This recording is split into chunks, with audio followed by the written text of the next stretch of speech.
Shalom, selamat sore kaum ibu yang dikasihi dan diberkati Tuhan Yesus Kristus. Sore hari ini senang bertemu kembali dengan ibu-ibu di dalam ibadah PKP, dan kita akan bersama-sama mendengarkan firman Tuhan pada malam hari ini. Namun sebelumnya, mari kita satu di dalam doa memohon bimbingan Roh Kudus. Tuhan yang baik, kami akan membaca firman-Mu. Kami mohon bimbingan dan tuntunan Roh Tuhan di dalam hati dan pikiran kami, supaya kami mampu untuk melakukan sabda-Mu ini dalam kebenaran iman. Amin. Bacaan Alkitab bagi kita bersama terambil dari Keluaran 14 ayat 23 sampai ayat 31 menyatakan, orang Mesir mengejar dan menyusul mereka. Segala kuda Fir'aun, keretanya dan orangnya yang berkuda sampai ke tengah-tengah laut. Dan pada waktu jaga pagi, Tuhan yang di dalam tiang api dan awan itu memandang kepada tentara orang Mesir. Lalu dikacaukannya tentara orang Mesir itu. Ia membuat roda keretanya berjalan miring dan maju dengan berat, sehingga orang Mesir berkata, marilah kita lari meninggalkan orang Israel, sebab Tuhanlah yang berperang untuk mereka melawan Mesir. Berfirmanlah Tuhan kepada Musa, ulurkanlah tanganmu ke atas laut, supaya air berbalik meliputi orang Mesir, meliputi kereta mereka dan orang mereka yang berkuda. Musa mengulurkan tangannya ke atas laut, maka menjelang pagi berbaliklah air laut ke tempatnya, sedang orang Mesir lari menuju air itu. Demikianlah Tuhan mencampakkan orang Mesir ke tengah-tengah laut. Berbaliklah segala air itu, lalu menutupi kereta dan orang berkuda dari seluruh pasukan Firaun yang telah menyusul orang Israel itu ke laut. Seorang pun tidak ada yang tinggal dari mereka. Tetapi orang Israel berjalan di tempat kering dari tengah-tengah laut, sedang di kiri dan di kanan mereka air itu menjadi tembok bagi mereka. Demikianlah pada hari itu Tuhan menyelamatkan orang Israel dari tangan orang Mesir. Dan orang Israel melihat orang Mesir mati terhantar di pantai laut. Ketika dilihat oleh orang Israel betapa besarnya perbuatan yang dilakukan Tuhan terhadap orang Mesir, maka takutlah bangsa itu kepada Tuhan, dan mereka percaya kepada Tuhan dan kepada Musa hambanya itu. Ibu-ibu yang diberkati dan dikasihi Tuhan Yesus Kristus, kisah keluarnya bangsa Israel dari tanah perbudakan di Mesir ini menarik. Karena selain kisah ini juga sudah divideokan atau difilmkan menjadi satu film dokumenter, film yang mendidik, mengedukasi banyak orang untuk melihat sejarah Alkitab, sejarah Israel. Tetapi juga kisah ini diakui dan juga menjadi dasar tiga agama besar, yaitu Yahudi, Kristen, dan Islam. Karena ketiga agama ini juga mengakui kisah yang kita baca, kisah keluarnya Israel dari tanah perbudakan di Mesir, lalu mereka menuju ke tanah perjanjian atau tanah Kanaan.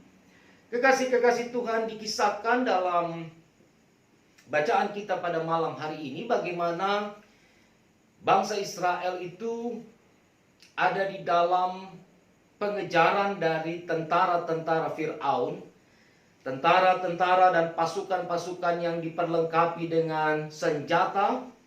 Mereka mengejar orang-orang Israel yang berkemah di depan Laut Teberau.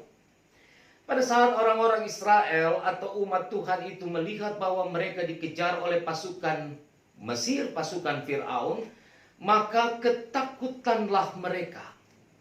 mereka menjadi sangat ketakutan karena mereka tidak dapat lari dari pengejaran tentara-tentara Firaun itu.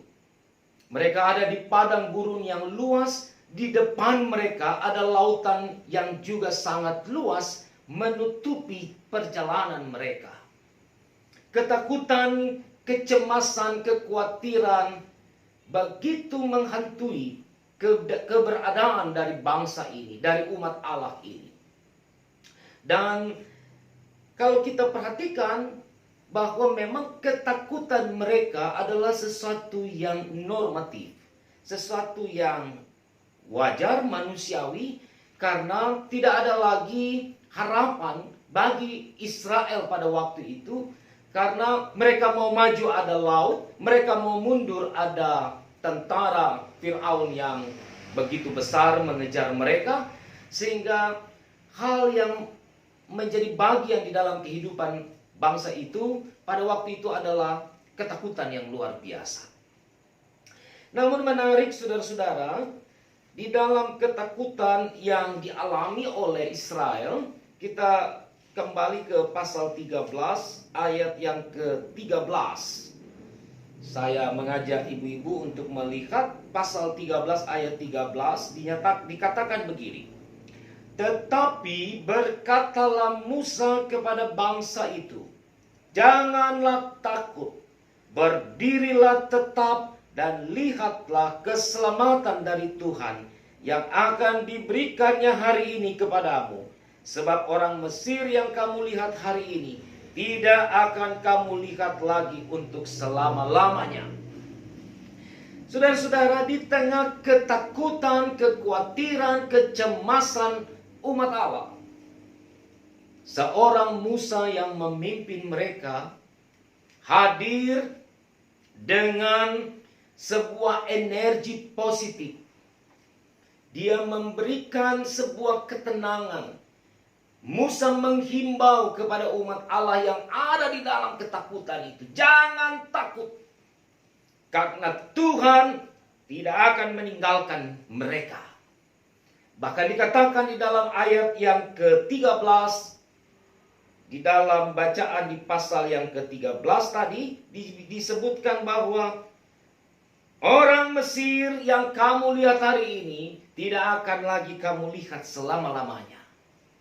Artinya bahwa memang Tuhan akan bertindak sesuai dengan rancangannya.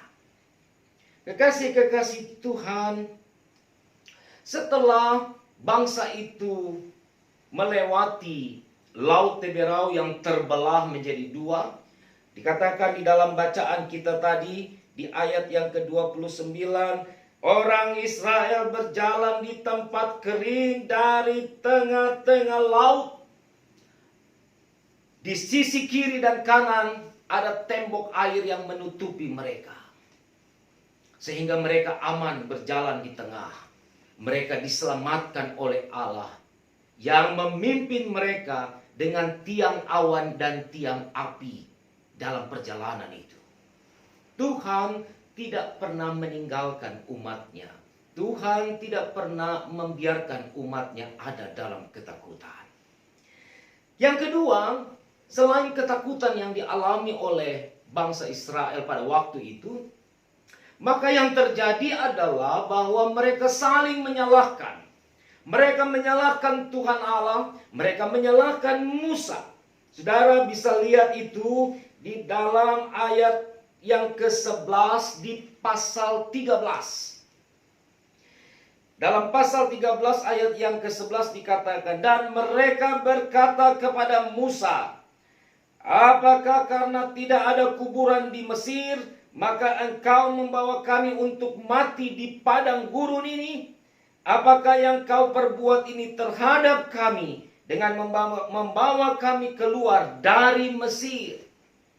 Saudara-saudara, memang dalam ketakutan manusia, dalam kecemasan, dan juga di dalam kekhawatiran yang sangat besar, maka yang cenderung terjadi adalah orang akan mencari kambing hitam dari persoalan atau masalah yang dihadapi. Israel pun melakukan hal itu. mereka marah kepada Musa dan juga kepada Allah karena membawa mereka keluar dari Mesir. Seakan-akan Musa dan Allah akan menguburkan mereka di padang gurun yang luas itu, karena di Mesir tidak ada pekuburan bagi mereka. Kekasih-kekasih Tuhan, ini hal yang juga tampak dalam bacaan atau dalam kisah ini, yang membuat bagaimana Allah harus memberikan sebuah keyakinan yang besar kepada Israel bahwa Dia adalah Allah yang berkuasa. Dan peristiwa terbelahnya Laut Tiberau itu menunjukkan bahwa Allah bukanlah Allah yang biasa. Allah adalah Allah yang akbar, Allah yang tidak dapat ditandingi kekuatannya, kekuasaannya dengan kekuatan dan kekuasaan apapun. Setelah bangsa Israel tiba di seberang Laut Tiberau, maka Tuhan katakan kepada Musa, masukkan tanganmu ke dalam air itu. Ulurkan tanganmu ke dalam air itu, supaya air itu berbalik kembali untuk menutupi orang Mesir dan pasukan-pasukan Mesir yang mengejar mereka, sehingga mereka akan mati dan akan tenggelam selamanya. Kekasih-kekasih Tuhan, dari kisah ini ada hal yang menarik menurut saya di ayat 31 bagian B. Mari kita lihat. Ayat 31 bagian B menyatakan demikian. Maka takutlah bangsa itu kepada Tuhan, dan mereka percaya kepada Tuhan dan kepada Musa hambanya itu. Ketakutan Israel di awal ketika dikejar-kejar oleh tentara Fir'aun adalah ketakutan manusiawi, karena mereka tidak mau kehilangan nyawanya, karena mereka tidak tahu jalan keluar dari permasalahannya, sehingga yang muncul adalah kecemasan dan ketakutan. Tapi di ayat 31 perikop kita malam ini disebutkan juga, maka takutlah bangsa itu kepada Tuhan dan kepada Musa ketika mereka melihat perbuatan yang dilakukan Tuhan kepada orang Mesir. Luar biasa. Maka rasa takut yang kedua itu berubah menjadi sebuah atau sesuatu yang positif. Mereka taat, mereka percaya, mereka setia kepada Tuhan dan kepada Musa. Kekasih-kekasih Tuhan, aplikasi dari perikop kita pada malam hari ini. Yang pertama, jangan pernah takut menghadapi segala macam persoalan dalam hidup kita. Jangan pernah mundur, jangan pernah meninggalkan masalah-masalah dalam kehidupan. Hadapi masalah itu dengan iman, dengan mengandalkan Tuhan. Yang kedua, dikatakan jangan pernah saling menyalahkan di tengah-tengah persoalan hidup kita. Mari memberi energi positif di tengah-tengah kekhawatiran dan ketakutan yang kita hadapi saat ini. Kita diminta oleh Tuhan untuk selalu berpikir di dalam perspektif Allah, bukan dalam perspektif kita. Ketika kita menjalani seluruh proses kehidupan ini dengan perspektif Allah, artinya kita tidak menyalahkan siapa-siapa terhadap persoalan dan kesulitan, bahkan penderitaan yang kita alami. Tapi kita melihat dari kacamata Tuhan bahwa Tuhan pasti sedang membentuk, mendidik kita lewat persoalan-persoalan ini. Maka kita akan menjalani seluruh proses ini dengan penuh sukacita. Ibu-ibu, mari kita berjalan bersama. Mari terus melangkah bersama dengan Tuhan. Karena dengan dan bersama dengan Tuhan, kita akan terus melihat kuasa dan karya Allah yang besar dalam hidup kita. Tuhan Yesus memberkati saudara.